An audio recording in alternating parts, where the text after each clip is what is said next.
It is a process that takes a long time. But as we are dedicating our lives to God here on earth, He transforms us. We become more like Him. This is the job of the Holy Spirit. If you want to think about our lives as an ongoing continuum, and this is the beginning of our life, and that wall is the end of our life. And we say that God's perfection is the ceiling. And our action, our sinfulness, is the floor. We can walk our entire lives through, and many people do, and get to the end of our life and be just as bad as when we started. But what happens is the Holy Spirit, we're born, the Holy Spirit comes into our life, and He turns us. And He begins to change and transform us and sanctify us so that with each passing day, with each passing month, we get more and more like God. Now, for some people, when they believe, their transformation is very dramatic. And you can see in a day they've gone from a cussing, drinking, hateful, violent person to somebody who doesn't curse anymore. Giving up alcohol. Giving up drugs. We hear about these miraculous transformations. And that's a very steep curve. And in other lives, it's a very gradual curve.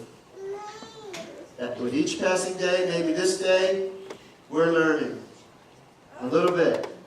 Maybe we plateau, come up a little bit more. But it's that process of moving closer to God. And I'm not saying there's never a setback. I'm not saying we ever fall. But God works, the Holy Spirit works in our lives to bring this transformation. And what you will see over the course of a life is this trend of getting more and more like God. And when you watch the Holy Spirit working in our lives, you will see that He bears fruit through His labor.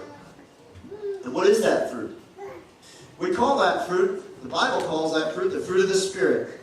As fallen human beings, we are prone to selfishness. We are prone to resentment.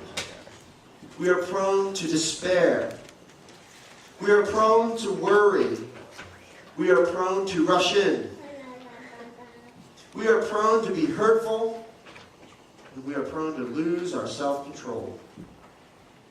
But the Holy Spirit, working in us, changes those things which we are prone to do in and of ourselves, and to be more, and cultivates more and more godly attitudes and a godly character.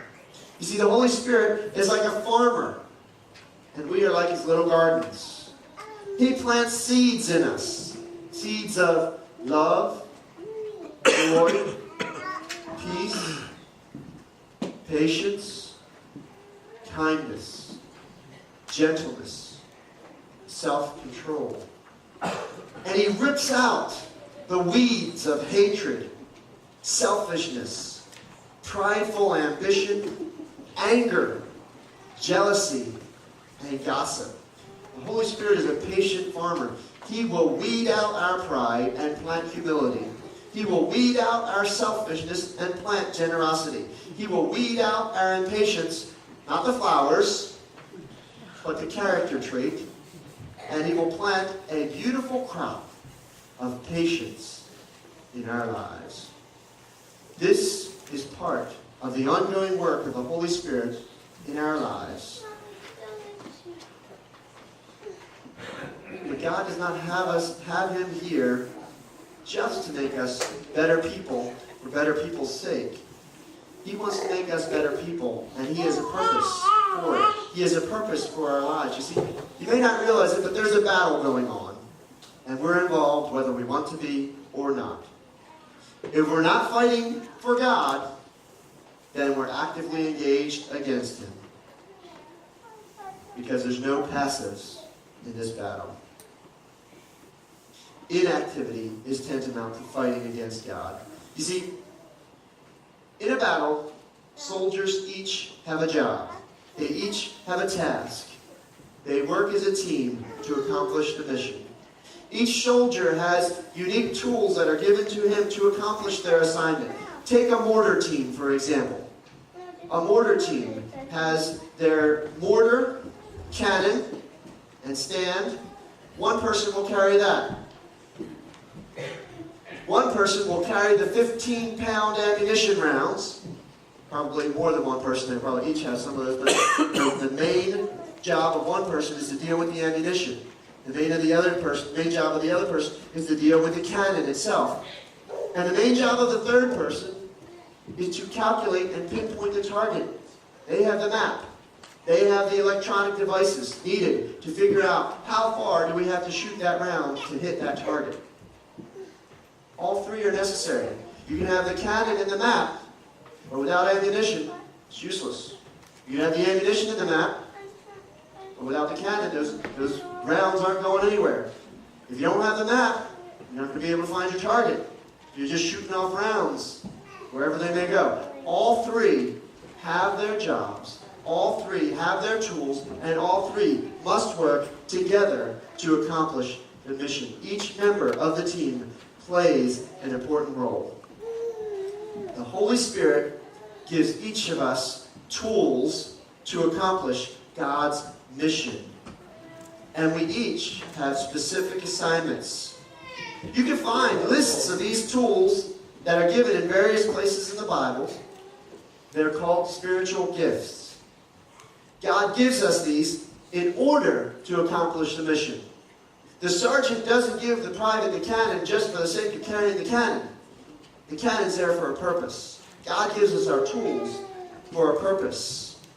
And the tools that He gives us, some of the tools that He gives are prophecy, service to others, teaching, generosity, mercy, wisdom, knowledge, faith, healing, miracles, the ability to distinguish spirits, speaking in tongues, interpretation of tongues, evangelism, pastoral ministry, speaking, apostleship or missionary work, and more. Gifts are meant to be used to accomplish the mission. The mission is the building up of God's kingdom. I may be generous. I may be extremely generous. But if I am not generous to the work of God's kingdom, my gift is being abused. Or else my gift may not be from the Holy Spirit. I may have the gift of service or mercy or teaching, but if I don't use that gift to build up God's kingdom, I am not using the gift properly. Whatever my gift is, the Holy Spirit gave it to me to accomplish God's mission. If I don't use God's gift to build up God's kingdom and accomplish God's mission, I have abused God's gift and I have let Him down. The Holy Spirit is the one who gives us these gifts, but He gives them for a reason. We have a purpose in life. Our purpose is God's purpose. The Holy Spirit's gifts are a reminder that we do have a purpose. And what a blessing to know we have a purpose, that we're not just a puddle of genetic ooze who came together into a humanoid form. We are children, created in the image of our Maker, endowed with talents and spiritual gifts for the purpose of accomplishing God's mission.